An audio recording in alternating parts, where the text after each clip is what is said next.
Cause baby, now he got bad blood. You know, he used to be mad. She's gonna demonetize this video if she ever fucking finds it. This is, yeah, I mean, Ladies and gentlemen, welcome back to the ZNT. yeah. Why does it feel like it has been a hot minute since we've done a ZNT wrestling show? Well, I'll tell you why. Because it has been, ladies and gentlemen. It has been. I fucking moved. I am Tomas. This is Zach. Together we are ZNT. Yeah. And we're here, always bringing you the latest in professional wrestling, whether it's WWE, AEW, old school pay-per-views. We are here to bring the goods. Thank you for being patient with us. You know we were going to look at Bad Blood. And I know Zach has a big announcement to make. Let's address the elephant in the room. Wait, what big announcement? I mean, I said it already. I mean, I'm in a new studio. This is the first time we're doing a ZNT while I'm sitting here in my new apartment, literally in my living room right now. New background. I got to watch the, Lindsay's over there, like literally being a distraction. So this is... So you mean to tell me that Zach is recording from the studio... apartment. No, I'm not Colt fucking Cabana. Like, if I was Colt Cabana, I wouldn't be wearing this. Hey, Colt Cabana, how you doing? Fuck off, dude. So obviously it's been a while, so my sentiments with him exactly. Thank you so much, everybody, for your patience as we have navigated this huge transition in my life.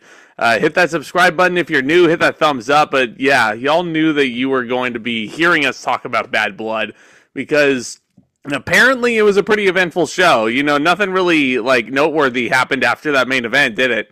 You know, no, absolutely not. This was your standard run-of-the-mill pay-per-view. This is our first U.S. pay-per-view since SummerSlam, and I feel like other than the Rumble, Mania, SummerSlam, and this.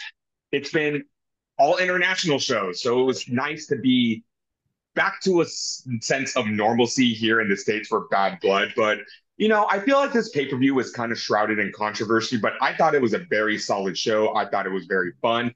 My only thing is, we've talked about this before, Triple H loves his 5-match cards. More matches! Give me one more match. No, one more match. Like Christian Cage used to say, one more match. I mean, you could give me Braun Breaker and Jey Uso. We could have saw LA Knight and Santos Escobar. We could have saw a tag team title match. Oh my God, what's that?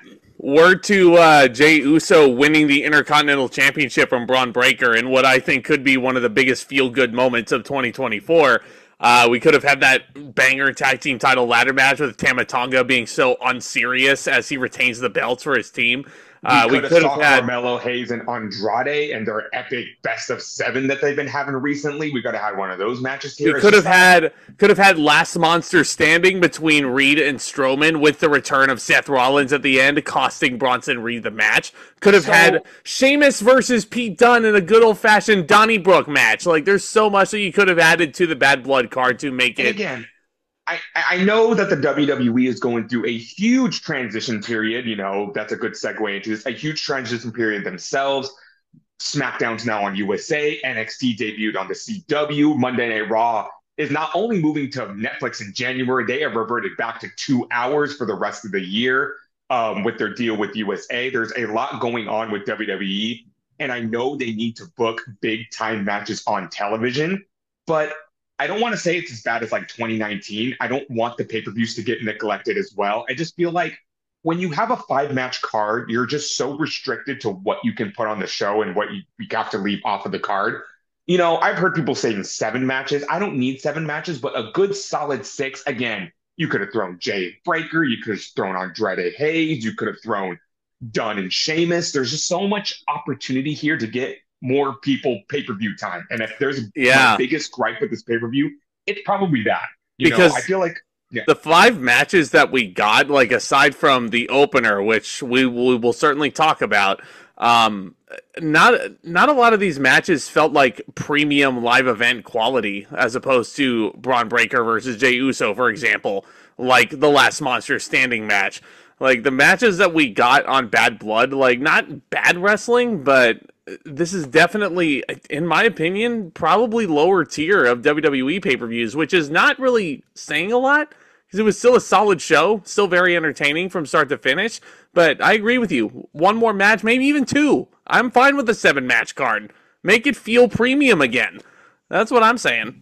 I feel like Triple H is definitely taking an in-your-house feel to a lot of these shows, and that's totally fine if you want to throw it old school, but this really felt like in your house. And how ironic is that, considering in your house Bad Blood was the first Hell in a Cell match ever between The Undertaker and Shawn Michaels. Now we come full circle with the return of Bad Blood since 2004, mind you. We have reviewed both Bad Bloods. I think we need to go back and review the original Bad Blood just so we can say all of the Bad Bloods are on this channel for your viewing pleasure. Screw it. Yeah. I'm down. If you want to hear us talk about Bad Blood 97, I need an excuse to watch that original Hell in a Cell match. Still the greatest Hell in a Cell match ever. It's still very good up to this day. But yeah, I feel like we've come full circle with this show. And again, it's very ironic that we come back to the first Bad Blood. Here's something I'm kind of starting to have an issue with. It's the beginning of these pay-per-views, because we open up the show not with the video package, not even with the wrestlers entering, but the WWE Women's Tag Team Champions Bianca Belair and Jade Cargill, along with Naomi, here to introduce the show, and it just felt 100%. Yeah. I love seeing Belair, Cargill, and Naomi on my TV screen, don't get me wrong, but this just felt like, again, time filler. I would have loved to see just, again, signature video package right into the show, because we open up with something very huge, and I just felt like it kind of took away from that. So that's a little nitpick that I have. And we open this up in a huge way, kind of a controversial way. What is that huge way? Yeah, we will talk about that controversy a little later. We are opening with a feud 1 year in the making, here to culminate in the Devil's Playground itself. The best in the world, CM Punk versus the Sinister Scotsman, Drew McIntyre. Hell in a Cell. It's come to this. This is where feuds go to die. Hunter Hearst Helmsley knows how to book Hell in a Cell matches, and he knows when to implement them. This is a feud that has gotten so personal, especially over the last 10 months or so. This is ultimately where the feud has to go to die. Like, these guys hate each other so much that they have to resort to Hell in a Cell. This is the nuclear option to end the feud. Drew and Punk have been at each other's throats. They're tied 1 apiece. Drew won at SummerSlam. Punk won the strap match last month in Berlin. So here we are. This is the rubber match right here. After the Bash in Berlin strap match, as you just alluded to, CM Punk came on to Monday Night Raw and said he was done with Drew McIntyre. He wanted a challenge for the World Heavyweight Championship. But then Drew McIntyre jumped him wearing a hoodie outside of the ring. He beat down CM Punk mercilessly. And then not only did he nail him with a Claymore kick, before he did that, he took the friendship bracelet that Punk reclaimed at Bash in Berlin, ripped it to shreds, shoved the beads in Punk's mouth, and nailed him with the Claymore. That was enough for CM Punk to challenge Drew McIntyre to Hell in a Cell, and he vowed 2 things. Number 1, he was going to make McIntyre bleed, and number 2, he's willing to die in this cell. Yeah, so he has 0 Hell in a Cell matches left in him. This is going to be his last. He's willing to risk his life to end this for Drew McIntyre. Dude, that was another thing I was so worried about too, because if you're gonna have a fucking pay-per-view named after a Taylor Swift song like Bad Blood, like you need to have blood in this match. Like, WWE could not be freaking squeamish at all.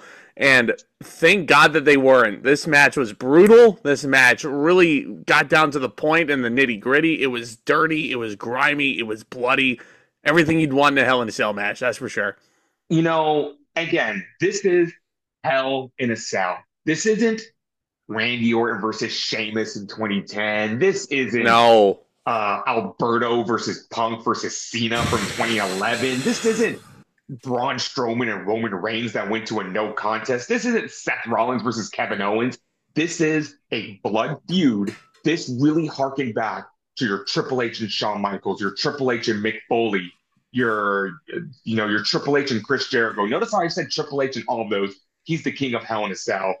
This is where Hell in a Cell needs to happen. I've heard so many rumors, they should do a women's Hell in a Cell match. No, because if you do that, you're basically turning the October pay-per-view into what we just killed a couple years ago in the Hell in a Cell pay-per-view. I'm sorry, Drew McIntyre and Lashley did not need to be in Hell in a Cell. Bray Wyatt and Roman Reigns did not need to be in Hell in a Cell. Okay, that one I'm willing to give a pass to, but Roman Reigns versus Rusev in 2016 for the U.S. title did not need to sell. You could argue that Seth Rollins versus The Fiend and that infamous DQ finish, which WWE claims is not a fucking DQ finish, but Seth Rollins used a weapon on The Fiend, and the ref called for the bell because that's how DQs fucking work. You can't have that inside Hell in a Cell. So, like we said, I digress. Yeah, for sure. Like I said, this Hell in a Cell match felt very personal and it felt very special, not only from the brutality in the match, just the weapons they were introducing very early on. Drew McIntyre introduces a toolbox, which he pulled out a wrench, and he is grinding this wrench against Punk's head. He takes CM Punk and he lawn darts him into the cell wall. And while McIntyre is celebrating the damage he's doing, we cut to Punk, and in the great words of Jim Ross, CM Punk is wearing the crimson mask. The blood is trickling down Punk's head. And that's when we knew that we weren't fucking around in this match. And I think, so here's my thing with blood. Growing up in the era of professional wrestling that we did, we've kind of become used to blood. We were used to seeing it all the time. I think in today's day and age, it is very important to just realize how special blood needs to be. Yeah. I'm okay with this new era of wrestling where it's not quite Attitude Era, but it's not PG John Cena, Fruity Pebbles, Muppets hosting Raw. Like we need that, you know, that good medium right in the middle right there where we can both meet and just like, this is family entertainment, but when shit needs to get personal and we need to have color, we need it. And it's going to add to the feud. And the minute I saw the blood on Punk's face, you knew it was warranted. Yes, it was. Drew, to your point, lawn darts Punk into the cell wall, and Punk starts gushing blood like a garden hose. Well, actually, no. Maybe not like a garden hose. That may be a bit too extreme, but that's reserved for Drew McIntyre in a little bit. Again, I must reiterate, if you think that CM Punk is washed up, please refer back to the Paul Heyman Hall of Fame speech where he's wearing the ECW hat and giving his opinion on if you think the spirit of ECW died and what have you. Like, Punk is the dude, man. He's the dude right now. This whole year and watching CM Punk, I think I like what CM Punk does here. Is he the greatest wrestler in the world? You know what? No, he's not. No. And I will still attest to that, regardless if I love him or I hate him. But goddamn, does this man know how to tell a story? He knows how to tell a story in the ring. And nowadays, that might be a little more important than hitting 3 moonsaults in a row, hitting 450 splashes, hitting 1,700 super kicks in one match. The story that you tell is what's most important. And that's why I say Shawn Michaels is my favorite wrestler of all time. Yeah. CM Punk may be approaching that level of storytelling. This match, McIntyre were just they were firing on all cylinders. 30 on the storytelling level. 31 glorious bloody minutes of just pure storytelling. The callbacks through the entirety of the feud were definitely on point. Cole said that this won't be some Michael Cole, who again was great on commentary. He basically said, you know what? This is not going to be a 5-star classic wrestling match. Put a pin in that statement. This will be important for our verdict when we get to it. Drew is getting heat on Punk on the outside, stomping on Punk on the ring steps, just like grinding his head into the steel. There's also a point where Drew, I think, had a steel chair or something, and he was trying to put it into Punk's eye socket, which gave me serious 2020 freaking what's the word, deja vu. Yeah, no. Hey, Tomas, hey, may I remind you, you want to throw back to old school ZNT wrestling shows? This is not under eye for an eye match rules. Just a reminder. This is just a reminder. But no, it wasn't a steel chair. They had broken a table in the ring. Oh, that's right. That's right. Yeah. Drew McIntyre took the leg of the table with that very sharp point at the end, and he tried to drive it into CM Punk's eye, which really just drove the point home that these two were trying to maim each other.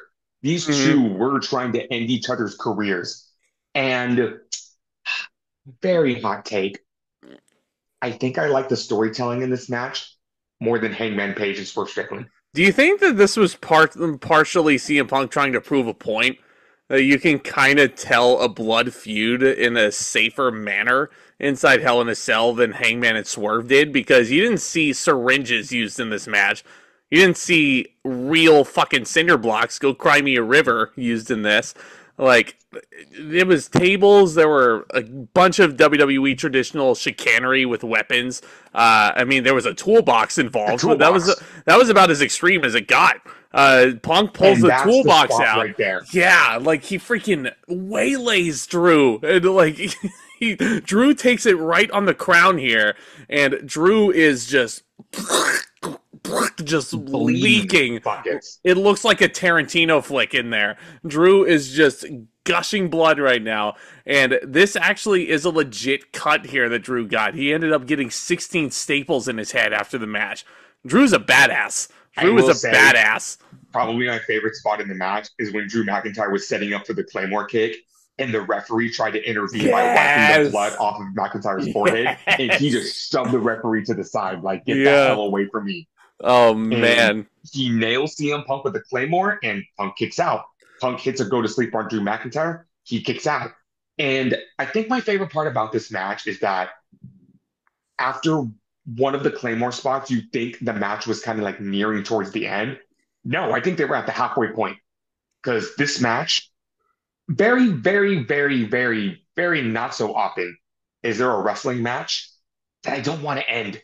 I I did didn't want not. this match to end. This was, aside from the Bloodline Rules match at WrestleMania, I think this actually might be my favorite WWE match of the year. The more and more I think about it, and after rewatching it, yeah, I think it is. I think it has that title.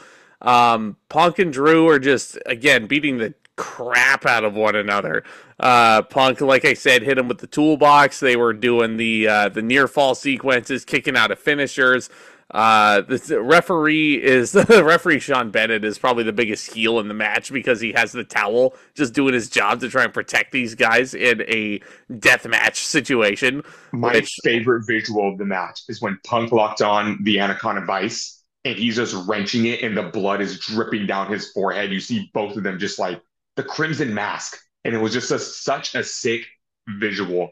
CM Punk oh, also locks in a sharpshooter at one point, a great pretty nod to bad Bret Hart. sharpshooter, pretty bad I, sharpshooter though. I think it kind of added to the fatigue that these two men were feeling in the match. They couldn't even properly lock on submission holds to each other. Yeah, but then again, like Punk is supposed to be like a ring wizard, right? A technician specialist, or submission specialist, but you And can't really do a then sharpshooter. the Um, glorious, glorious finish that this match was. Drew dude. McIntyre, Like, well, hold on a second though. Punk was taking some sick bumps. Like Drew puts Punk through the damn table on the outside, which looks like a super sick bump, a Cesaro like suplex over the top.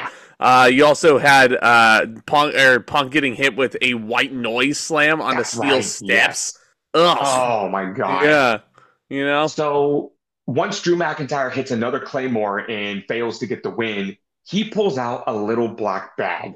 And I know what we're all thinking in pro wrestling, when a black bag comes out, it's usually thumbtacks. But you know Hmm. what? What McIntyre pulled out of this bag was a lot more devastating. And before you ask, no, it was not real glass. We're not No. crying rivers on this No, podcast. we are not crying any sort of rivers. But Drew McIntyre dumps the content of this bag over Punk's head, and it's hundreds of little beads. Yeah, hundreds of little bees that look like the same colors that were on that damn friendship bracelet that WWE is now selling on WWE Shop. And they're not giving the actual person who made the friendship bracelet for Punk over Mania weekend, not giving her any royalties. Not doing that, to my knowledge. But No, but you know what's really cool? That fan was at Bad Blood and she met CM Punk backstage, and CM Punk gifted her with her own custom Bad Blood Hell in a Cell bracelet. oh, that's freaking dope. That's freaking dope, man. God Punk damn is it, really CM on his Punk. best behavior. You have, oh my God. Ugh. You're still eating that bowl of crow. I still see you haven't finished it after God, almost a CM Punk. year. After God, almost a year of him being back, you haven't finished that bowl of crow. God damn. I don't Um, think I'll ever be finished. yeah. And let me So just say this right now. It tastes disgusting. yeah. So Drew pours this bag over Punk's head, right? And what happens next is he gears up for the Claymore. Punk moves out of the way. Drew lands lower back first onto the edge of the stairs, and I'm Mm. like, holy hell! Like, and I thought I'm gonna say something really bold here. I thought the cinder block power bomb was bad. This kind of matched it, I think. But it was like complete accident. Yeah, yeah, It was by complete complete accident. accident. Yeah, And then CM Punk takes a page out of Wesley's book. And if you saw the NXT CW premiere, Zachary Wentz versus Wesley in a street fight, Wesley won that match by doing a Meteora with chains wrapped around his knees. And CM Punk starts wrapping a chain around his knee. And I noticed something that WWE finally fixed, and I love it. They gave CM Punk a chain with the clip at the end of it so we could properly keep the chain around his knee. You know how awkward it is when you see wrestlers try to wrap a chain around them and it just falls off? yeah. So Oh, they it's thought awkward. ahead. They It's thought awkward as ahead. hell. And Awkward as CM hell. Punk is able to clip the chain to his knee. But He not hits. before. Not before he stuffs a bunch of bees in Drew's mouth, That's giving right. him a Yes. taste of his own medicine. Beautiful. And to The, your point, GTS 1, 2, 3. Punk gives the last definitive fuck you to Drew McIntyre and ends the feud. And Punk is Punk then like a couple nights later on Raw is starting to cut a promo, and he's like, Drew put me through hell. I'm gonna take some time off to heal to lick my wounds. That's so Punk does not have to fly to Saudi Arabia for the next show. Smart man, very smart man. yeah. Yeah. A lot of people have changed their mind about the Saudi Arabia shows. Kevin Owens, Sami Zayn, hell, at the Bryan Danielson even. But CM Punk, no. No, Still no. no, he's still telling Miz to go suck a blood money covered dick. You fucking dork. Shit.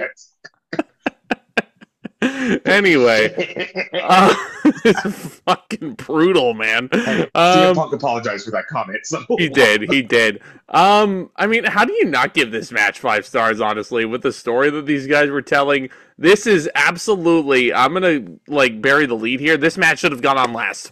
It really should have. And there's a controversy. Yeah. I get it. Considering when we got the end of the show, I understand both What are you sides. talking about? What are you talking about? There was nothing eventful that happened at But, the end of the show. well, Cody Rhodes, he's the WWE champion. Him opening the show 2 pay-per-views in a row probably wasn't sitting well with them. Roman Reigns' his first match since WrestleMania. Yeah, Roman okay. Reigns, more like Roman Reigns. Am I right or am I right? Come on, you know. Yeah, you know I'm right. This match was so good. And man, this is my favorite Hell in a Cell match in a very long time. Look, I know Edge and Bálor wasn't great, but we were there. It was fucking awesome to me. Yeah, no, it was super cool. Ever since, like, barring that, there are very few Cell matches that I have enjoyed since Undertaker and Edge from SummerSlam 2008. I mean, I love Triple H and Shawn Michaels, but that was less about the Cell and more about end of an era. But we've had so many pointless Hell in a Cell matches over the years. Randy Orton and Sheamus, Randy Orton and John Cena twice, Randy Orton and Mark Henry, Yeah. CM Punk and Ryback. Oh yeah, and they actually did allude to the last time CM Punk won the Hell in a Cell match was against Ryback, and I'm like, oh CM Punk shit. versus Ryback Part 2. Ryback and Paul Heyman. Correction, that was a handicap match. Well, Heyman was on top of the cell the entire time, so could we even tell? What's another one? I talk about Rollins and Owens. Random Yeah. fuck. You kind of get the picture though, right? Yeah. Hell in a Cell match has really gone. I don't want to say stale over the past decade or so, but Punk and Drew, I think, resurrected the whole idea of what Hell in a Cell should be.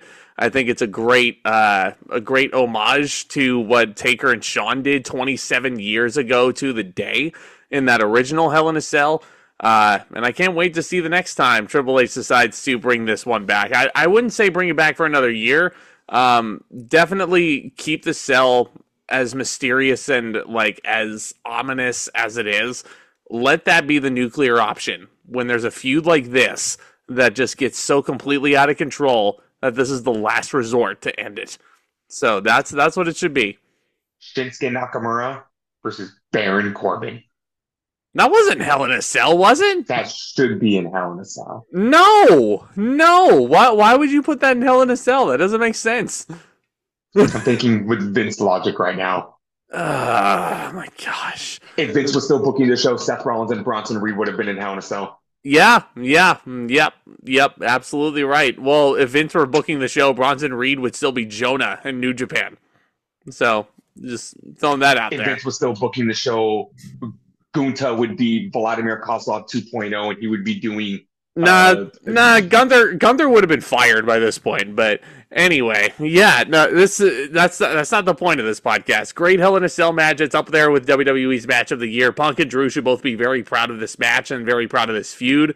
Again, where these guys go next, can't wait. Can't wait to see where they go. Praised CM Punk enough on his return. Can we please talk about the true workhorse that Drew McIntyre is? Yes. Yeah. Mm-hmm. Give this guy another world title run. Mm-hmm. When CM Punk was injured, this dude single-handedly carried this feud on his back. When CM Punk came back, he went to levels that I've seen a lot of people say this online. Drew McIntyre is probably the greatest heel to use social media to his advantage. He took every single shot imaginable, whether it be Instagram or Twitter or live videos. He took advantage of everything. I'll tell you something. Mindy's Bakery is not going to be having Drew be a sponsor for them. Or they're not going to be sponsoring Drew, vice versa. Well, it's closed. It's closed. This is bullshit. Who closes their business on Sundays? Well, you know what? Or Mondays, rather. Mondays, I'm sorry. I'm going to go do a workout to Cry Me a River by Justin Timberlake. Fucking love Drew. And we only have one person to thank for this entire feud. Jack Perry. Thanks, buddy. Drew also taking pictures over SummerSlam weekend with Jack Perry backstage. A real photo. Right here. God damn it, I missed doing this. But yeah, this is definitely the match that should have gone on last. But yeah, great cap to the feud. What if an alternate universe? Oh God, Jack Perry said I was lying. It wasn't real glass. I realized my mistakes, and I shouldn't be undermining your advice. Come, let's go fishing in a river and cry from laughter, friend. As usual, this podcast has already gone off the rails, but we're only one match in. I know, yeah. So I think that's a new record for Tomas. But anyway, yeah, 5 stars, incredible match, probably the best WWE Hell in a Cell match. I think since the best one that I can think of before that was Taker and Edge from SummerSlam. Taker and Hunter from Mania 28, I think, is up there too. But again, that was more so about the streak and not so much about the cell. But anyway, yeah, Punk celebrates the win. Punk is selling in the entranceway. Drew is just despondent. He's embarrassed. He's been humiliated by Punk for the last time. Punk actually has oxygen in the entranceway too. And there's a point where he has to get up and he's like, "Let me call my wife." Because he's been locked away in a hotel room, kind of isolating away from his wife. So it's, great story. Yes. So up next, what we have is a little video package for WrestleMania 41 tickets going on sale very soon. Tomas and I are going to be going. So with that said, up next we have a women's title match, WWE women's title match, a rematch from SummerSlam as Nia Jax defends against Bayley. So I hate to say that Nia Jax's story isn't even necessarily this is the match right here, but Bayley feels like a complete afterthought now. And it sucks, man. She feels like a pawn in the ongoing Nia Jax and Tiffany Stratton friendship on SmackDown. Considering the build to this match was so convoluted, um, the whole Bayley and Naomi, almost like Natalia, Bayley and Naomi versus Tiffany Stratton and Nia Jax, whoever won got the title shot, and they did the double pin, which led to the one-on-one match. It seemed like a lot of convoluted booking just to get a rematch from SummerSlam. You know what? I'm going to say it. I wish they would have just went with the automatic rematch clause. Yeah, I wish they would have just done a triple threat and add Naomi into the mix. I feel like that could have been fun. Could have been. And it sucks. I still think Bayley and Nia Jax have excellent chemistry because I very much enjoyed this match too. This match was, here's the thing though, number one, how the fuck do you follow that Hell in a Cell match? I feel like any match that you would have put in this position was going to be you would not envy that match, that's for sure. But these two went out there. Nia Jax, listen, I have very much grown indifferent and softened my opinion on her. She still has not injured anybody, thank God. But she's, believe it or not, ever since she won Queen of the Ring, she's become pretty entertaining. I'm not going to lie. Here's the thing, and I have to give the devil her due. She has become so consistent in the ring, and if she can put on banger matches, that's all I want to see. If you're putting on good matches, I kind of have no reason to shit on you. Now, if she starts having stinker after stinker, I'm going to be like, okay, or maybe this was a mistake. Or if she starts injuring people again, so it's maybe. But here's the thing, and you have to be honest with yourself when I ask this. Yeah. Think of all the Nia Jax matches we've had since she's returned, and think about all of the Nia Jax matches pre-2020. I can't name a single good Nia Jax match from 2016 to 2020. No. I can name 5 since she returned. Becky. That's crazy. Becky. You could argue Rhea was a good match at Elimination Chamber. Both Bayley matches, and Lyra. Yeah, there you go. There's 5. All pay-per-view matches. Yeah. I don't know what the fuck happened. Yeah. But she suddenly knows how to work. Well, I would recommend that she does not try to do a Hurricane Rana next time, just because it looks kind of messy. I understand that the ambition is there, but never do a Hurricane Rana again. Please. Don't do it. She looks slimmer. A little bit, yeah. Mm-hmm. Yeah, no, which is good. Bayley and Nia, the story of the match really wasn't getting started until the certain music hit in the middle of the match. I'm ignoring you. The certain music is solid enough. Like I said, I think Bayley and Jax, they have good chemistry. Yeah. And considering how far they've come since, what was it, NXT TakeOver London? Yep. I think, they put on a solid enough match. And again, it sucks that Bayley is such an afterthought because her too, she has just gotten better. She's like a fine wine. She ages just beautifully in the ring. And she is such a veteran now. And her offense is so crisp and so clean. And just the way her matches flow, they're so fun to watch. Her match with Io Sky at WrestleMania was so fucking good. And Bayley's a powerhouse now, too. Power bombing Nia Jax out of the corner. Again, if there's one thing I learned from this feud is that Bayley is a strong woman. Great worker. Great worker. Yeah, keep making San Jose proud. But yeah, it's just a shame that ever since WrestleMania, Bayley's title reign wasn't really the best. It wasn't really the most eventful or the most interesting of title reigns. And it honestly, it pains me that she's such a side piece to this Nia Tiffany stuff. I don't know. To me, it's I feel like Bayley could be doing more. Just given her talent she needs a change of scenery. Mm-hmm. Maybe go back to Raw. Maybe go back to Raw. Maybe. Look, unless WWE is gonna finally introduce this fabled women's Intercontinental or women's US title, there's a lot of women that are floundering on the roster right now. Both shows.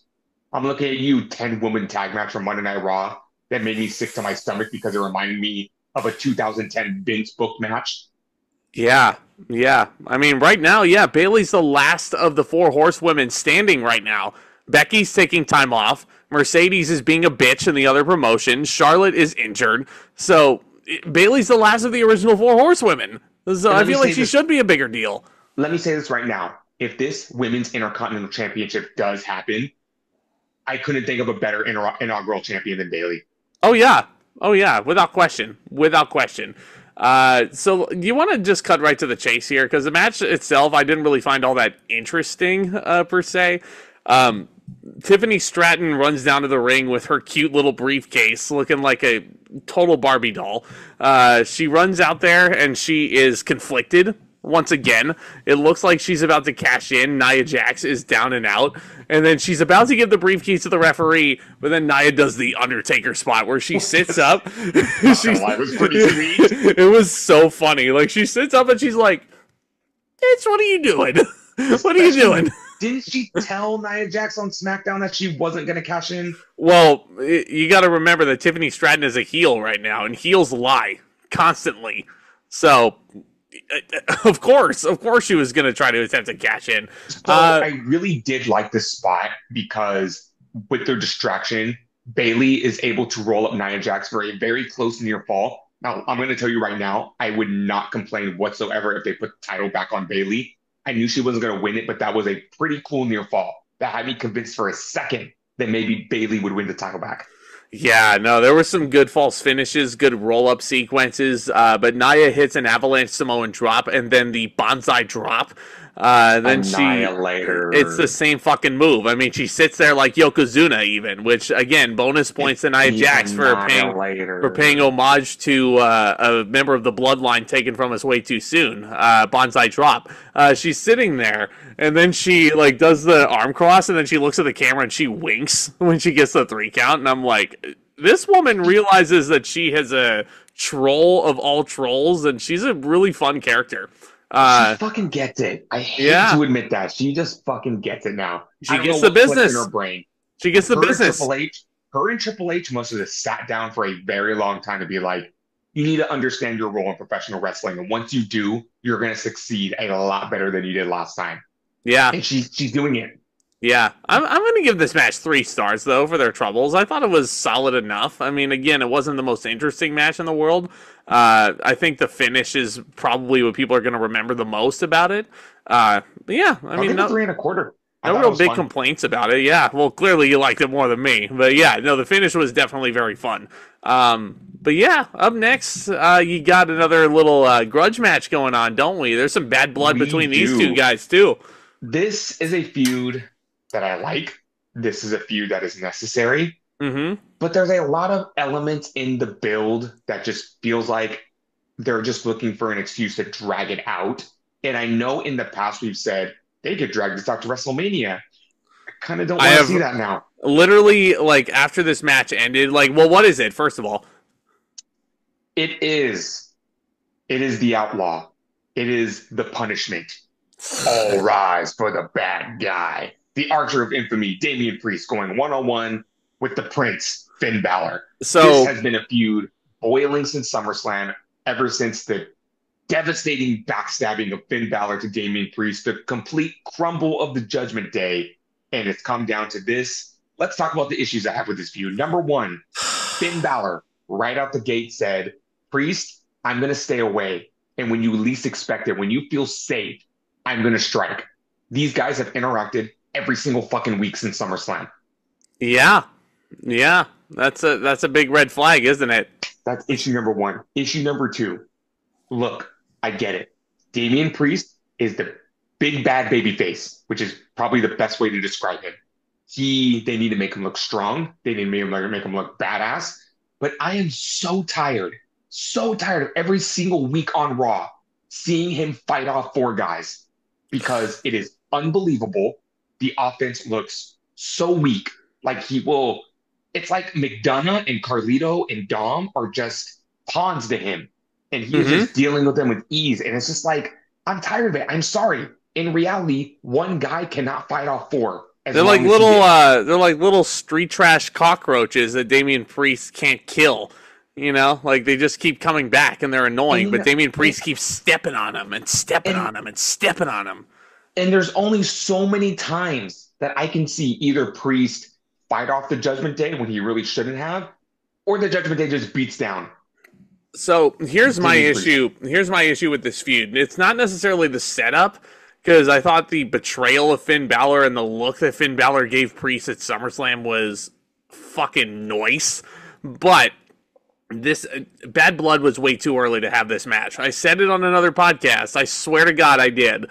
But I was like, Damian Priest and Finn Balor should not happen in Bad Blood. You got to keep these guys apart for a little bit. Like, really build it up to a bigger stage. Damian Priest and Finn Balor is a Mania match waiting to happen. And after watching them wrestle once, and after Priest has, spoiler alert, convincingly defeated Finn Balor and the rest of the Judgment Day, I have no desire to see this match again. I really don't. I understand you to an extent when it comes to you need to keep these guys apart, but the way they were interacting right out the gate, it had to happen at Bad Blood. And you know what? You know what was a better booked feud than this? What's that? Edge and Finn Balor. And let me tell you why. Because Edge was a part-timer. They had an excuse to get him off TV while they built up Balor in the Judgment Day, which led to like the Royal Rumble return, which led to the mixed tag at Elimination Chamber, which ultimately led to WrestleMania. And this all started with the I Quit match that Finn Balor won. But just this constant booking of Priest fights off the Judgment Day. Judgment Day beats down Damian Priest. It really doesn't add to anything. And we can only see that for so many weeks. So right now, there really is no excuse to continue the feud. So they just really built it up in a way that it had to happen at Bad Blood. And I like the match. I think these two had great chemistry. I thought it was a really fun match to watch. Finn Balor is a fantastic wrestler. Yeah. He is timeless himself. Mm-hmm. I feel like he's been in this spot in his career for way too long. You know, he's not getting any younger, but he looks like $1 million. He just signed a brand new spanking deal with WWE. Why does Triple H not see this piece of gold that's sitting right in front of him that should have been a world champion again by this point? That's what I'm saying. You took the words right out of my mouth. And again, it's not like the wrestling between these two was bad at all. I'm sure these guys have been wanting to tangle for quite some time, especially after Finn dropped the U.S. title to Damian Priest. Or it might have been the other way around. But it was like around the twilight of Vince McMahon's run when these two were feuding. Remember when Damian Priest was like half good, half evil, and like the bell would ring, ding, ding, ding, and he would become the Incredible Hulk? Because Damian is the devil, and that's evil, and Priest is good. But Priest isn't good because if you see what Priests do, they're not really good. Anywho, I digress. That gimmick makes no fucking sense. But anyway, so these guys clearly have a lot better statures in the company now and a lot better gimmicks to come out to. Finn Balor, by the way, comes out with one of those little masks that he can't see out of. It doesn't look like he's wearing an Epcot ball on his head. Like, it doesn't look that ridiculous, but, you know, he's walking out there, and, you know, he's walking out to his Prince theme song, and it looks like his name, F3X's, it looks like they're trying to censor the word fuck, doesn't it? Fuck Balor. fuck Balor. Fuck Balor. Drives me insane that you have Finn Balor, and you have 2 world championships, but you can't find a way to put a world championship on this guy? And better yet, I mean, Damian Priest also is hitting Razor's Edges on Finn, hit one of them on the fucking apron, too, which, by the way, Tomas, did you know that that's the hardest part of the ring? Did you know that? I could never tell. Did you know that? Never tell. Didn't know that, no. Good. Tell me another 20 times. Yeah, no, you learn something new every day, right? So, Priest looks like he's dominating here. But then here comes the street trash. Here comes the Funko Pop down to the ring, the other half of the tag team champions who try and distract Priest. You also have Carlito coming out.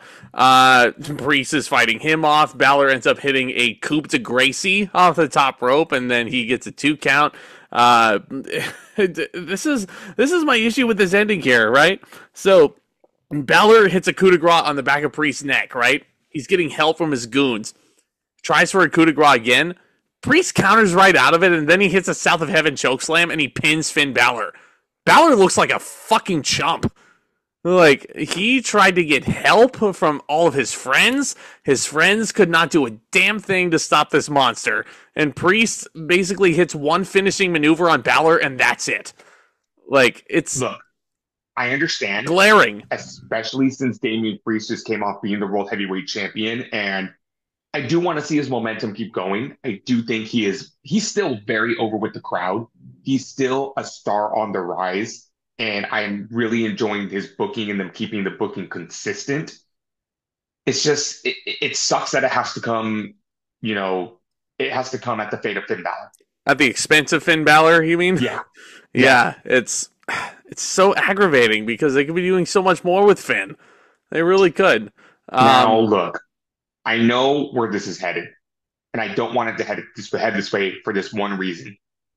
Demon King versus Damian Priest. And you know why I don't want to see that? Because the Demon King is the definition of a loser. Yeah, And the unless demon. you have Balor win the feud with the Demon, which I'm all for, don't fucking bring the gimmick back. No, don't do it. I mean, like, better yet, might as well just fucking move on from this feud because it looks like the Judgment Day is going to be mixing it up with the Wyatt Six anyway. Like, Yeah. if Raw's any indicator, I'd rather see freaking Demon Finn versus Uncle Howdy at WrestleMania. And you know what Like, kind of pains me that I learned? You know why we don't see the Demon as much as we should? because Finn he Balor has loses. admitted, well, but Finn Balor has openly admitted he hates putting on the face paint. He said it's a very Yeah. long and tedious process, and he would just prefer not to do it anymore. And that sucks. My, how the times have changed, huh? How the times have changed from him coming out to, like, he's dressing up Fergal Devitt as the Joker. He's coming out dressed up as Hannibal Leatherface? Lecter. Yeah. Hannibal Lecter. Like, I mean, I want that Finn Balor back, but again, I Yeah. understand why he doesn't want to put on the paint. But the match itself was pretty good. I'm gonna go 3.25. It was good wrestling and all that, but again, I just hate how Finn was made to look like a chump. You know, I have to point this out because I feel like people will. There's oh, it's good wrestling, and that seems to be like my main complaint with AEW pay-per-views. At least here, I can watch it's just good wrestling, but that's only for like 3 matches. I can only handle just good wrestling. Like if that's 6 matches in a row, I get bored. Yeah, ain't that the truth? Ain't that the It's truth, like man? AEW. Can you throw me a stinker? Can you throw me a match that sucks balls so I can at least have something to talk about? Please? And you know what? Wrestle Dream match is pretty lit this Saturday. So it doesn't look like that's coming anytime soon. No, I mean unless Chris Jericho stinks up the joint somehow with Mark Briscoe, like again, I doubt it, but I never thought in a million years that you would sit here and you'd be begging for a shitty match from a wrestling company just to Please. rant about it. Please. Well, that's partially also why we have the retro podcasts, right? Because there's a lot of shitty matches on those shows, right? Punjabi You know what, Prison. Punjabi think Prison I- coming up. I think I spoke too soon. You think so?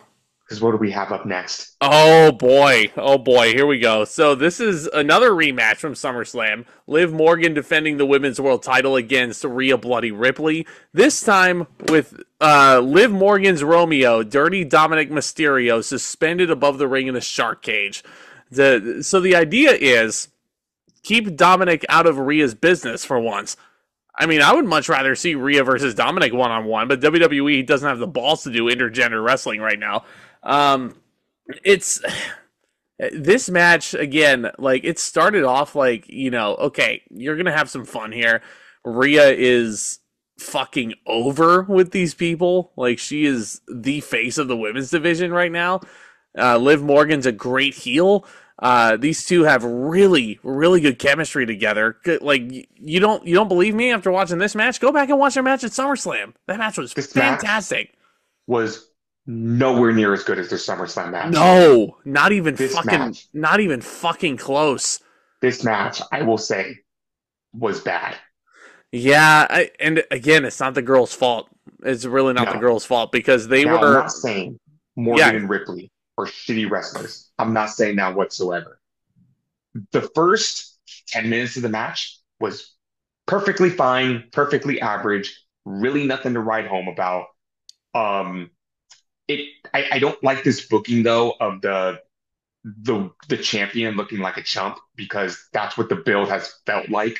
You can only do cat and mouse for so long, and we're in this weird period where it's only a matter of time until Rhea Ripley wins the women's championship, Oh but you yeah, can't do it no too question. soon because she really has no one to feud with yet. So the match was perfectly fine.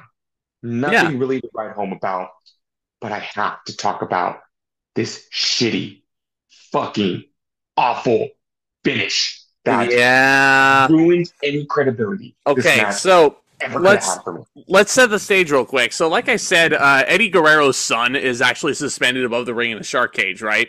And if you guys don't believe me when I say that he's Eddie's son, just look at this fucking guy. He looks exactly like him now. He's got a mullet. He's got the mustache. Yeah. Let me guess. You want Dom to reconcile with his father, but Dom says, "Oh, I would love to make up to my father, but the sad thing is he's not alive anymore." Yeah, no, he's not alive anymore, and I'm sure he visits Eddie's grave all the time, and he's trying to reconcile with him. But, yeah, God rest Eddie's soul. But anyway, Dominik is suspended above the ring. Rhea is like raised the cage at the beginning because she also said because the joke is like Michael Cole is like, oh, Dominik's behind bars again. Like, you know, because he spent all of what, like an hour and a half in prison a couple of years ago, and that's how he got his whole joke character. Times, man. Yeah, he served hard times. Yeah, as you screamed during his entrance at WrestleMania, right? He served hard times. He's armed. He's dangerous. Did I really say that? Oh yeah, oh yeah. I have video proof of it. He also yelled. He also yelled, and I quote: "He's armed. He's dangerous." Anyway, I stand by that. Yep. So anyway, Let me Dominik. talk about this. Please. Yeah. Yeah. No. Please. Yeah. No, do it. So this was impressive. I will give WWE this. So Rhea Ripley is looking to finish off Liv Morgan in this match when all of a sudden she notices that Dom has picked his way out of the cage. And okay, no. Time out. They raised the cage. They never even showed Dominik trying to pick at the lock. They never even showed a camera angle of him trying to, like, you know, pull like a bobby pin or something out of his boot. Nothing. I don't even think they locked the cage. I really don't think they did. So Ripley notices that Dom is out of the cage. And in a very scary spot, which didn't hit me until later. Oh, I this screamed. This is the first time they've ever done something like this. I screamed. Dom rigged his foot. So he pretended to fall out of the cage, but he hung upside down. Like, if you didn't see that, you would have swore this poor kid was going to crack his skull on the cement. Yeah. So Rhea Ripley sees this, and she makes her way out of the ring. Liv Morgan tries to stop her, and Rhea Ripley delivers Riptide on the outside. So all Rhea Ripley has to do here is throw Morgan back in the ring, Riptide her ass again, pin her, and win back the Women's World Championship. But this is what she proceeds to do instead. She goes outside the ring. She taunts Dom. She throws Morgan back in the ring. Yeah. Back in the ring. She looks at the referee and says, "Hold on. I have some business to take care of, and then I'm going to finish her off." And the referee says, "You deserve this." So Ripley leaves the ring, grabs a kendo stick, and starts beating the holy fuck out of Dom with the kendo stick. With pin Liv Morgan, win back the Women's Championship, which was what you've been trying to do this entire time. And then take your revenge on Dom. But no, she does this while Liv Morgan is a corpse in the ring. And then it gets fucking worse. So, first issue with this. Rhea Ripley is a dumbass babyface because of this. Because, like, she hits one Riptide, to your point. All she had to do is throw Liv back in, hit a second one, and she walks out with the belt. But she is so caught up by her fucking hatred for her ex that she's like... even better, she wins the match, and she leaves, and she just leaves Dom's dumbass hanging like that. Or she fucking, like, pinatas him after the match. Yeah. You could do that, too. Like, again, you can have your cake and eat it, too, and it would be good in this case. And Rhea's... it gets even worse. Dude, yeah, Because Rhea's pinata-ing Dominik on the outside. I don't know if the referee was out of place here or what happened. no, please, please, please, please. No, no, no, no, Let no, me no, no, explain. no, no, no, please, please, please. Let Yeah, me no, do it. have to get this out. This Mm-hmm. rage that's been building inside me for the past week. All right, the floor is yours. So who comes out for Raquel Rodriguez? I love Raquel Yes. Rodriguez. I'm glad she's doing great. I'm glad she's back with a role that makes sense with her in the WWE. But does she jump the barricade? Does Nope. she come to the audience? No. She comes right out through the ramp. She attacks Rhea Ripley. The referee has to go, do, do, do, do, do, but it's way too obvious. The referee has to call for the bell. Raquel Rodriguez throws Rhea Ripley back in the ring, hits her with the Tejana bomb, and then her dumbass puts Liv Morgan over Rhea Ripley, but doesn't realize the fucking match is over. Okay, and I want you to take this all in kayfabe context. Raquel Rodriguez clearly ran down the ramp, attacked Rhea Ripley, tossed Liv Morgan the match. What point does that prove? No, it proves nothing. I mean, like, I guess she's gonna. Yeah, Rhea wins the wrestling match, but she doesn't win the championship. So here's the thing. This all could have been fixed so easily. Let's reset the stage. Dom falls out of the cage.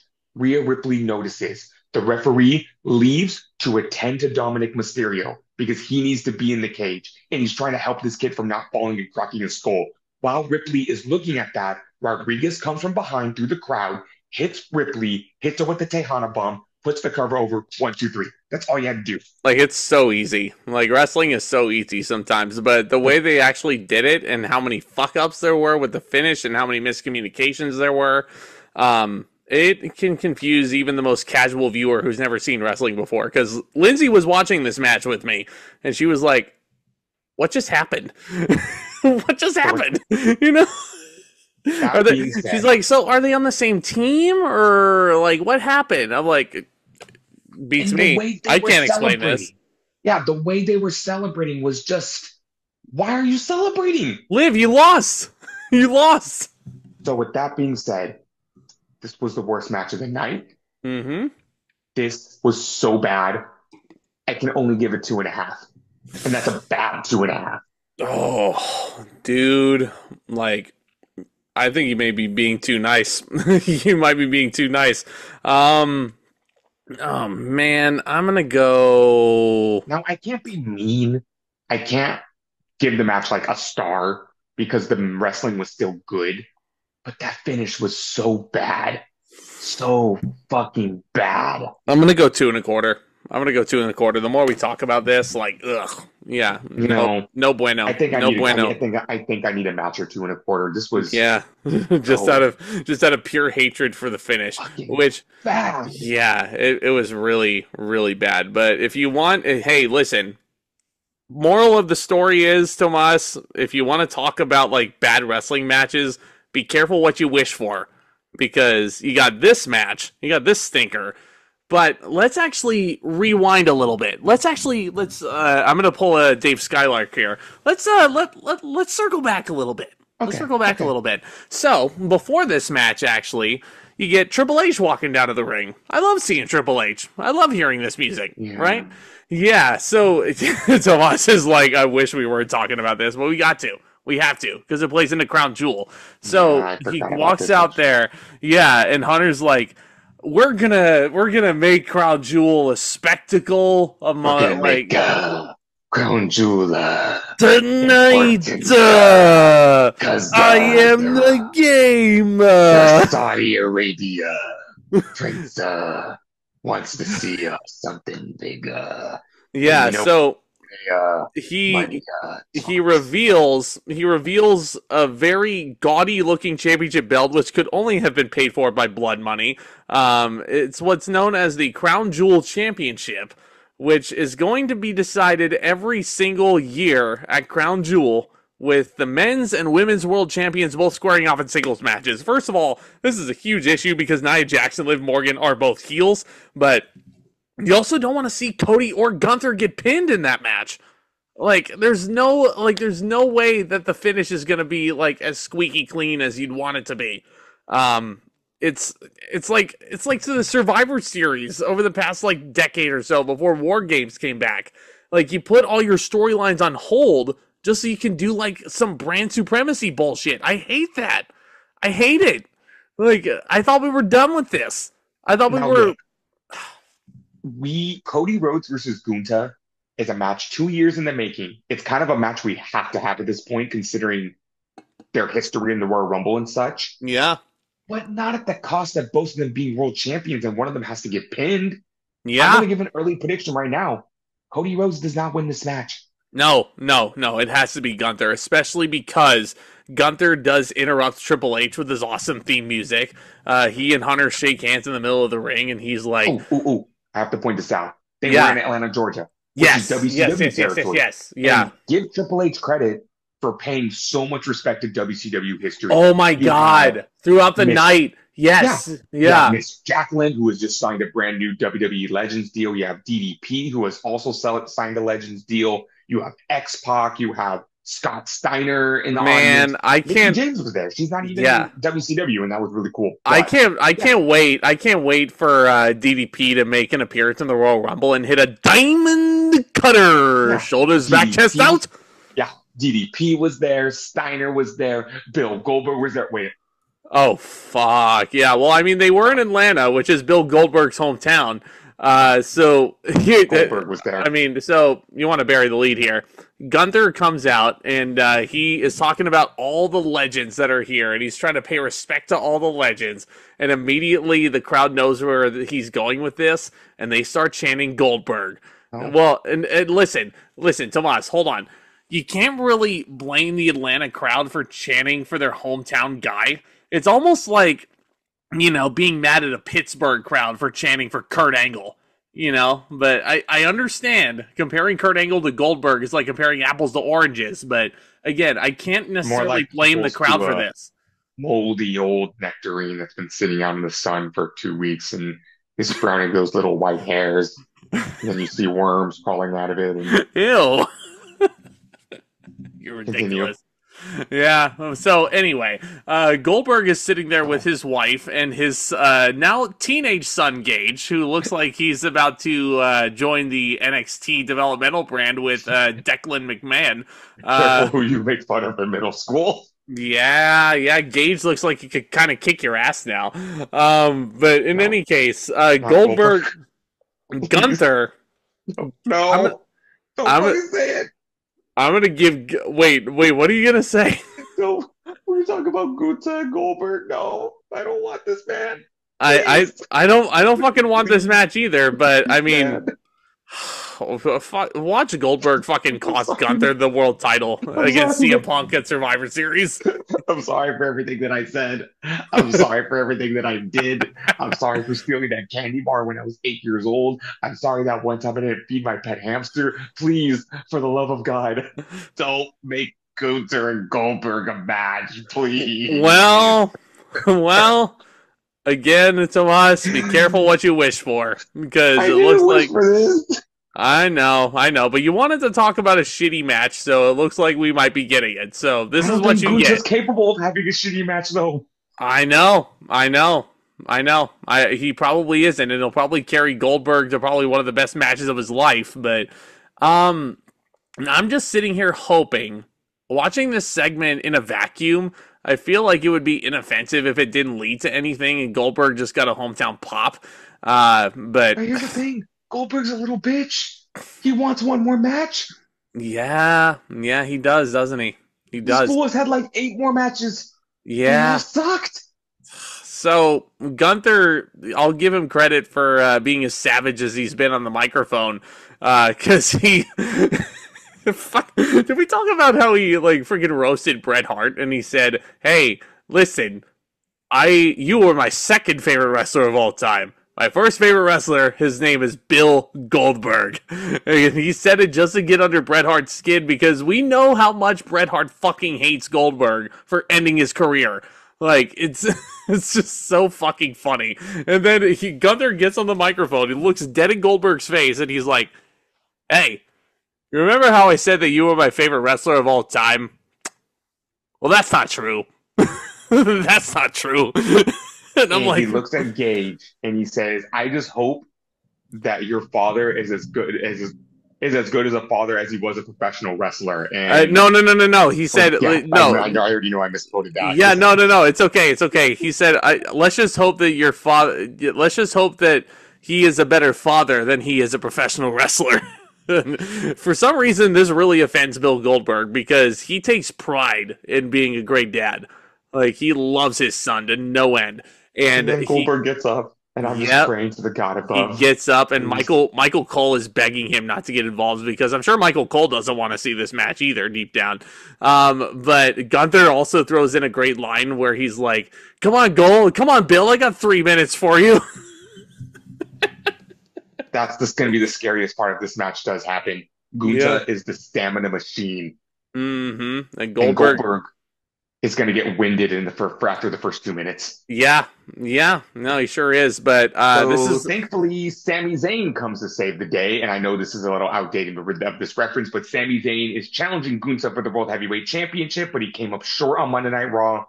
There were people that were actually saying Sami Zayn should win the World Heavyweight Championship. Me. So Gunther can face Goldberg. I'm sorry. Let's get this out of the way right now. I love Sami Zayn. He's one of my favorite wrestlers of all time.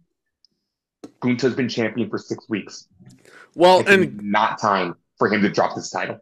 Cody versus Sami in a friendly match for bragging rights between the two champions. I mean, I don't know. I mean, I'd rather see Cody and Gunther fight for the actual right to be the champion. If Gunther was World Heavyweight Champion for 8 months, I'd be more keen to that idea. He just won the title. Yeah. He just won the title. But, I mean, as we've seen, especially over in AEW, the length of the title reign doesn't really mean as much as the quality of what happens in that reign. But with Gunther, it does. With Gunther, the length of the title reign I suppose. Kind of his shtick. How long was he NXT UK champion? Way too fucking long. How long was he Intercontinental champion? Not long enough. Wow.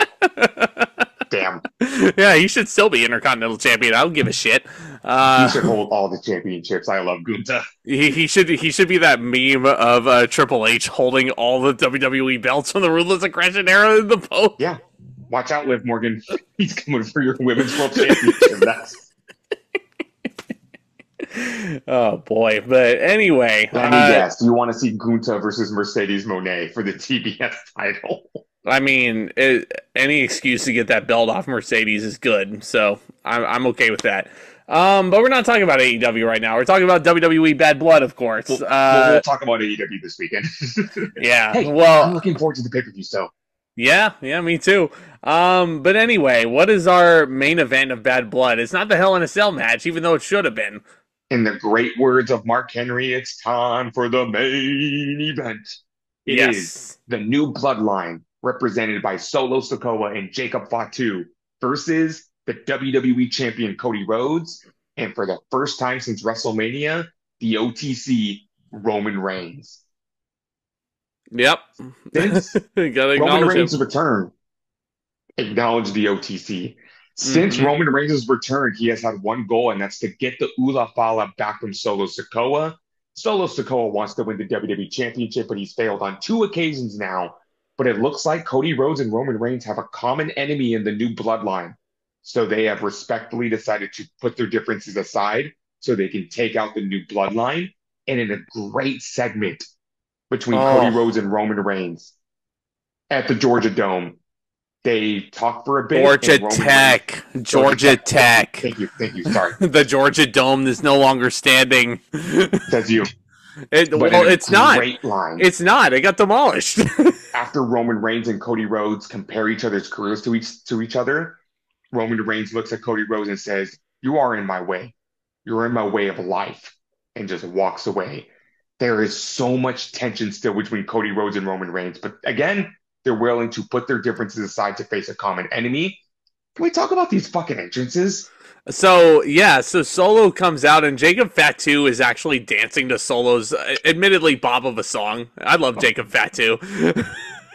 Again, this new bloodline like is so unserious. Like, if you're not named Solo Solo Sikoa, Sikoa is a good wrestler. yeah, yeah, yeah, yeah, yeah, yeah, yeah, yeah, Yeah. yeah, Yeah. yeah. I I mean, love freaking, Tamatanga. yeah, Tamatonga, Camacho. I mean, they're all great, you know. So, Tongaloa. so Tamatanga is like unironically my favorite wrestler right Tamatonga, yeah, yeah, yeah, yeah, yeah, now. yeah. We knew this was gonna happen, but yeah, let's talk about this Cody entrance. So he comes out and he gets the John Cena WrestleMania 24 treatment with a marching band playing his song, but it's actually kind of awkward because the marching band plays through the first chorus of Kingdom, which is my favorite theme song in all of wrestling right now. It's And bad. then they stop. They stop. Wrestling has more than one royal family. Awkward pause. Wrestling has more than one. They had to like repeat it to make sure the band had like got their cue, like because they guess they missed their cue to keep going. But And even then, they're playing Kingdom, and the band is trying to keep up with the song, and they're just not. it's just a cacophony of noise at this point. So I mean, I appreciated the effort and I appreciated the fact that Cody got a marching band because like that song with a marching band with the brass instruments sounds fucking dope Like, when you you do it got a right. fucking marching band. Cody Rhodes is coming out with the Nightmare Mask. Like, goddamn, is this fucking WrestleMania or something?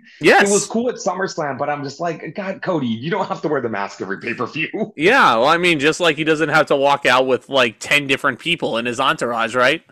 Yeah. You know, I mean, those Cody days are behind us. Those Cody he days are had behind all the us, backup. thankfully. He had the marching band. He had Roman Reigns. I'm surprised Arn Anderson wasn't out there with the Glock like Well, Cody he Rhodes, was. Arn was, Anderson was at ringside. but he didn't have the Glock. No, he should have. He should have though.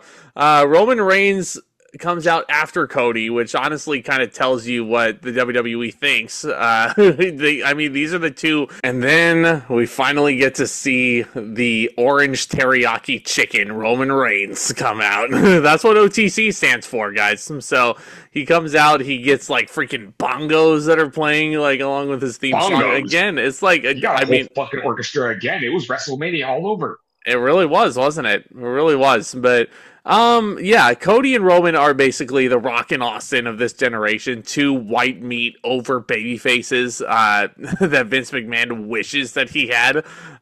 Roman Reigns is the baby face that we all knew he could be, and we all knew that was in there. But he needed that heel run first, and lo and behold, he's so beloved by these people. This match, though, I thought was very wild, as you would expect a WWE Tag Team match main event to be. There were some slow spots in the beginning. It took a bit to get going. You had to have the heat segment where Cody was taking all the. There was actually some spots where Roman was taking some heat too. Like, and then they had a little brief hot tag where Cody was running wild, and then Cody took the rest of the heat until until the grand finale with Roman. Can we talk about how fucking well they are building Jacob Fatu? Because Yeah. in the opening segments of this match, Oh him and Cody yes. Rhodes lock up. Cody Rhodes hits a beautiful disaster, and not only does it not take Jacob Fatu off of his feet, he just immediately shakes it off Dare and I nails Cody say? Rhodes with a clothesline. Dare I say that they are building Jacob Fatu so much better than they are Solo Sikoa? Solo's not bad. He really isn't. But Jacob Fatu is so much of a bigger threat, and he's presented like a bigger threat. So, I really hate to make this comparison, but because it may yeah, be a little tasteful, but you know, when we're doing theater and there's that person that probably shouldn't have gotten the lead role, but it's a little too late and you kind of have to work with what you have. That's Solo Sikoa. He's the guy who shouldn't have got the lead role, but it's a little too late to do a reverse. So they kind of have to roll with this. And let me tell you, we can't get to closing night anytime like fast enough. yeah, yeah, yeah. I totally agree with you. Solo, I mean, at least Solo knows how to get heat with these people. Yeah, I was gonna Like, say, and then when you have that person, they do a decent enough job, but it's still like Solo Sikoa is not bad. I think he's a good wrestler. He has potential. He's just being he's miscast. Yeah, He is Solo severely miscast in this role. Solo was getting "you can't wrestle" chants from this Atlanta crowd, which I thought was very harsh. I Yeah, I think that's very far from the truth. I think Solo yeah. is a very good worker, but again, just miscast. He's in the wrong spot, wrong The place, fuck you wrong time. solo chance. Yeah. And do you remember? Do you You freaking remember got like Hugo saying "fuck you, Solo." I'm like, why do you hate Solo Sikoa for no reason? why do you hate Solo Cups so much? Why what why do we hate Han Solo Sikoa? I mean, he's Solo a Sikoa is our tribal chief. no. That's our that should be his new gimmick. He should be a smuggler. He should be a smuggler and repackaged. That's a Vince McMahon idea. It's fuck. No, it's a Vince Russo idea, bro. Bro. But yeah, do you remember the rumors circulating over the past summer that Jacob Fatu was on his way into the company? And do you remember that WWE was holding off on his debut because they didn't want him to overshadow Solo? Well, he kind of is. He kind of is. Even though the face off between him and Roman, which by the way, that's a money match waiting to happen. Like, Yeah. it got a big reaction on the SmackDown season premiere. Not so much here. I was kind of surprised. I was very surprised that Roman and Jacob Fatu's face off didn't get the stare down it deserved. Or the Yeah, reaction it deserved, rather. I'm sorry. yeah, for sure. Like, it's still going to be a money match when it happens, though. Mm-hmm. Oh, And I big feel time. like, unfortunately, that's going to be like on the road to WrestleMania. We might get that at like Elimination Chamber or something, Yeah. Yeah. No, or I mean, Saturday night's main event. We can't forget about that. oh yeah, that's a pay-per-view now, isn't it? That's a December pay-per-view after my fucking birthday, the day after my Uh, birthday. So, or it could happen on the Raw on Netflix because they just confirmed that SmackDown Superstars are going to be on that show. yeah. Yeah. Yeah. Cody Anywho, yeah, Cody's running wild. He's hitting an Oz cutter for some reason, but then they get Cody Cutter. yeah, but then he gets cut off by Solo hitting a rock bottom.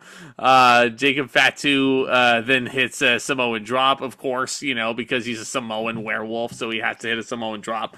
Fatu and Solo are just like so much damn heat on Cody. Like, good lord, this heat segment felt like it went on for ages. But again, this is a match involving Roman Reigns in this day and age, so it's got to go long. How long did this match get? I didn't even look. Like 25 minutes. Jesus Christ. So I love this sequence on the outside of the ring because Cody Rhodes and Jacob Fatu are brawling on the outside of the ring. Cody tackles Fatu through the barricade, and Jacob Fatu gets up like it's fucking nothing. Jesus, man. So Cody Rhodes Fatu. just like, I gotta put this motherfucker down now. So he hits a crossroads on the outside of the ring, and then he sets up the announce table. And Cody Rhodes is like, fuck you, Jacob Fatu. This is what you did to me months ago. It's time for you to get a taste of your own fucking medicine. So Cody Rhodes climbs to the very top of the ring post, and he looks over at Roman Reigns and he says, sayonara, friend. And he just launches himself. He hits an Uso splash off the ring post, basically. I don't know why. Taking notes from his former tag team partner Jey Uso, who he had the greatest press conference ever with last year. I don't know what was so funny of the visual of Cody Rhodes just soaring through the air. Well, honestly, dude, like that's pretty funny. Listen, that's pretty funny, but nothing's funnier than Cody just randomly barking when the reporter acknowledges him at a press conference. Hi, Cody. Oh! It's just, I don't know what it was. Oh! Cody Rhodes might as well have looked at Roman Reigns and said, I'm feeling pretty oozy right now. Oh, yeah. I'm feeling very oozy. Yeah, the crowd is chanting, this is awesome, and they're right. I mean, the match isn't as good as the match that should have gone on last, but, I mean, it's still pretty fun. It's still entertaining enough. Reigns and Solo are left alone in the ring to fight each other over apparently is the Ulafala, even though Reigns does not wear the Ulafala anymore. Michael Cole even said on commentary that Reigns looks naked without the championship. And I'm like, well, I mean, he's not wrong. He's not wrong. We haven't seen Reigns make an entrance without the title for like 5 years. Also, guys, Roman Reigns was champion for 4 years, and there's people already saying they should put the title back on him. No, Let no, somebody else be champion. I love Roman Reigns, and yes, one day I want to see him be WWE champion again. But he was not champion right now. for 4 years. You guys don't realize 4 years is a very long time. Yeah, yeah, that's a whole high school career right there. Yeah. Mm-hmm. Could you So imagine that poor kid that started watching wrestling when he was a freshman and then he graduated from high school? It's like Roman Reigns was the champion the entire time. yeah, You guys yeah, need to realize that the guy Roman Reigns beat for the title is no longer alive. yeah, yeah. They don't remind me. Rest in peace, Bray. Yeah. So Reigns and Solo were fighting. Reigns is hitting a bunch of orange punches for some reason on Solo. Superman Yeah, punch. there's some good near falls here. They do the exhausting punch exchanges, but then here come the Tongans. Camacho jumps on the apron. Tongaloa and Tamatonga, Tamatonga, the WWE Tag Team Champions, the who should have Gorillas of who should have been on this Destiny, show, who should have been on this show in the ladder the match. the Give Gorillas of Destiny. give DIY a pay-per-view match, please. But yeah, The boy Roman. said, nah. Yeah, and then Tamatonga's like, yeah, yeah, yeah, yeah, yeah, yeah, Yeah. Give me some muscle, Champa. Yeah, Johnny Gargano. yeah. One Give me. for you. Why is it so funny? It's fucking hilarious. Yeah, so the Tongans are outside, and then Michael Cole also on commentary sees some dude in a hoodie and a bandana, like just walking around. Just he thinks he jumped the barricade. The security guy didn't grab him. Also, that's not us trying to be funny. That is exactly what Michael Cole said. Yeah, yeah, some dude jumped the barricade and is just like strolling around ringside like nobody's business, like a homeless man walking the So streets, you know? in my mind, I was like, is this Zilla Fatu? Is this Nope. Hikuleo? The minute he hit the super kick, I'm like, it's my fucking boy Jimmy. It's the It's fucking fucking Jimmy. Jimmy. He takes the hood off and he gets such a big pop. And I was so happy to see that. And Jimmy's looking around and he's like, I'm here. I'm here, It was boy. so Again, I was so fucking happy to see Jimmy Uso. the man with probably the most confusing arc out of everybody in the bloodline so far. He's supportive of Reigns, and then he's not like a little bit super kicking him at Night of Champions. Then he's supporting Roman Reigns again. He's Roman's cuck, and then he's he gets injured, and then now he's like Roman's right hand man again. So he's looking I up was gonna and say, if there's one constant this entire time, it's that Jimmy Uso is Roman Reigns' cock. yeah. So Solo can't believe that his older brother is doing this to him. I don't know why Rikishi is not on Twitter talking about this magic right here. I mean, you do remember that you have like two other sons in the promotion, dude, right? You have like more than Nope, Jey Uso, right? So nope. Jey Uso's the only one that matters. yeah, Roman then hits Solo with a defining spear, pins him 1, 2, 3. Was there any doubt? Jimmy gets in the ring and he's like, I did that for you, Oos. And then Roman looks up and he's like, you called the play. You called the play. And then he gets up and Roman is trying so hard not to burst into tears. He embraces his cousin. The OG bloodline is really starting to come back into form here. Yeah, it's a beautiful moment. I'm gonna go 3 3/4 stars on this. This was a very wild main Oh event. yeah. I think it's exactly what I would have expected it to be.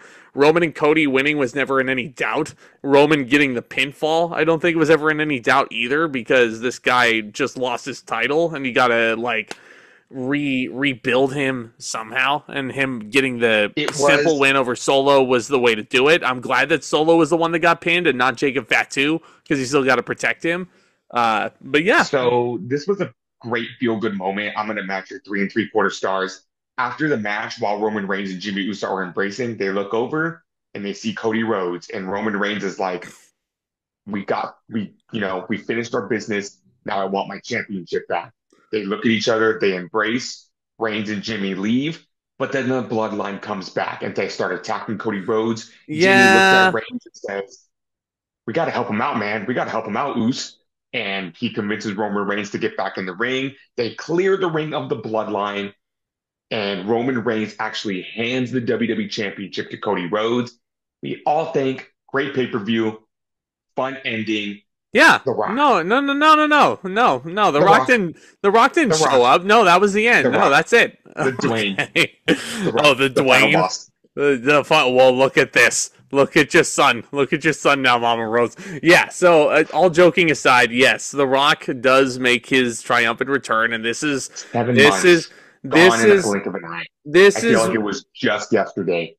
Yeah, WrestleMania. you felt like it was just yesterday that Cody won the title. You felt like it was just yesterday that The Rock handed him a mysterious item, and we still don't know what it is, which I'm sure we're gonna find out in these next coming months. But yeah, so the final boss makes his entrance with his cute little People's title belt that he got from Muhammad Ali's widow at the Hall of Fame. Like The Rock should never put that title on the line ever. First of all, like he should like just always carry that with him because the final boss is such a vulgar piece of shit. Like, and he's such a gaudy, over the top, like not flamboyant, but he wears colorful $500 clothing. shirts. Yeah, $500 shirts. not even $500 vests. Those aren't shirts. Those are vests, and he doesn't have a shirt underneath. And The Rock embraces the crowd. He The gives the crowd exploded. They and were so happy to see him. I've been losing sleep over this. Please, why did The Rock go? Well, no, he did 1, 2, 3. It's because The Rock pinned Cody 1, 2, 3 at WrestleMania, obviously, because Here we they're go not. again. The crazy theories everyone's going to get talking about because other people are saying, oh, you know what the theory I saw online that made me fucking laugh? What's He that? was doing that because he was saying triple threat match at WrestleMania. Well, no, I think it's No, too early to say that. It's too early to no. say that. Someone's got to win the Royal Rumble I first. hate people's theories. Remember in the build for WrestleMania when The Rock did this and it was supposed to signify that he was going to turn on the bloodline and make them lose? I think that just tells you the magic of Hunter's booking too, because people are actually trying to read in between the lines. You know, I think it's a lot of fun Remember when he actually. did it for just a split second because we were supposed to notice that? Like, fuck it. No, The Rock's not going to turn on the bloodline. I think these people are overthinking this. So here's what I'm thinking. So I don't want to see a triple threat at Mania, as cool as that would be. I mean, I'm sure we're gonna get a match.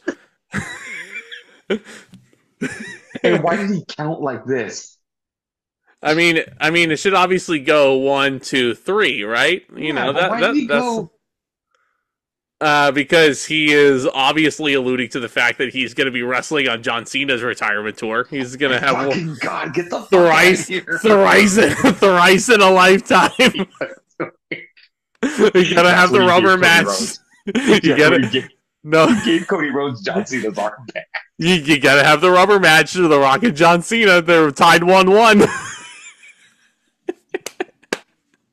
So here's my thing. I think War Games is shaping up to. I mean, if you don't want to involve The Rock in War Games, I get it. But like, if you did that, like if you did OG Bloodline with Roman, Jimmy, you get Jay and Sammy involved somehow. I don't care how you do it. You get fucking Jay and Sammy involved before Survivor Series, and then you add Cody into the mix as the fifth guy, as a favor.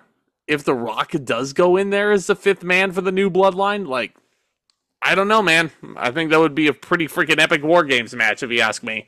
If there's going to be anyone to convince Cody Rhodes to join that team, it's going to be Jey Uso. Yeah, and Sammy for that matter. So, I mean, I'm not going to look forward to these guys jumping shows next month. no. I'm not going to be looking forward to Well, it. I mean, I'd much rather see Cody defend his title against Kevin Owens in a grudge match at Survivor Series, but I mean, seeing as how Kevin turned on Cody off air. Well, hold on. I was going to say, Cody Rhodes has to deal with the bloodline. Now he has to deal with Roman Reigns. Now he has to deal with The Rock. How can this possibly get any worse? Oh, his former best friend Kevin Owens turned on him. Yep. When So, you're the WWE champion, you have a fan giant footage target on your forehead. Fan footage. Literally, after the show, like, fans were hanging out outside of the State Farm Arena, and they were like, okay, we're going to send the wrestlers off on a high note. Cody is going towards his bus. he's confronted by Kevin Owens. You can't really tell what they're arguing about. Kevin is like, like putting his finger in Cody's chest. Then he starts. Cody Rhodes called him a jabroni.